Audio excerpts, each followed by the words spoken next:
பஞ்சு முறுக்கு மந்த்ரா கடலை எண்ணெயில நானே பண்ணுது ஒரு சேலஞ்ச். உங்களால இந்த மாதிரி முறுக்கு செய்ய முடியுமா? மந்த்ரா கடலை எண்ணெயில முறுக்கு செஞ்சு பாருங்க. ஓகே.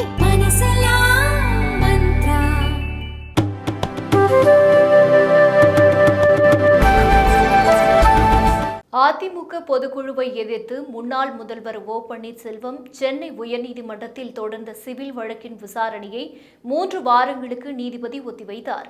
அதிமுக பொதுக்குழுவை எதிர்த்து ஓ பன்னீர்செல்வம் சென்னை உயர்நீதிமன்றத்தில் சிவில் வழக்கு தாக்கல் செய்தார். அதில் அதிமுக பொதுக்குழுவில் கலந்து கொண்டு கையெழுத்திட்ட பலர் போலியானவர்கள். எனவே இந்த பொதுக்குழு கூட்டத்தை செல்லாது என்று அறிவிக்க வேண்டும். மேலும் பொதுக்குழுவில் அதிமுக பொதுச் செயலாளராக பழனிசாமியை தேர்வு செய்ததை செல்லாது என்று அறிவிக்க வேண்டும் என்று கோரியிருந்தார். இந்த வழக்கு நீதிபதி டிகாராமன் முன் விசாரணைக்கு வந்தது. அப்போது ஓ பன்னீர்செல்வம் தரப்பில் ஆஜரான வழக்கறிஞர் இந்த வழக்கில் பழனிசாமியை ஒருங்கிணைப்பாளர் என்றுதான் முதலில் அதிமுக சார்பாக தாக்கல் செய்த மனுவில் குறிப்பிட்டிருந்தனர்.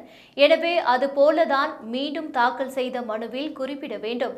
ஆனால் அவர்கள் அதிமுக பொதுச் செயலாளர் என்று குறிப்பிட்டு விட்டார்கள். இதை மாற்றி புதிய மனு தாக்கல் செய்ய ஏற்கனவே இந்த வழக்கை விசாரித்த நீதிபதி சி.வி. கார்த்திகேயன் உத்தரவிட்டிருந்தார். அதன்படி இப்போது புதிய மனுவை பழனிசாமி தாக்கல் செய்துள்ளார். இந்த மனு இன்னும் பட்டியலிடப்படவில்லை என்று தெரிவித்தார். இதை கேட்ட நீதிபதி வழக்கு விசாரணையை 3 வாரங்களுக்கு ஒத்திவைத்து உத்தரவிட்டார்.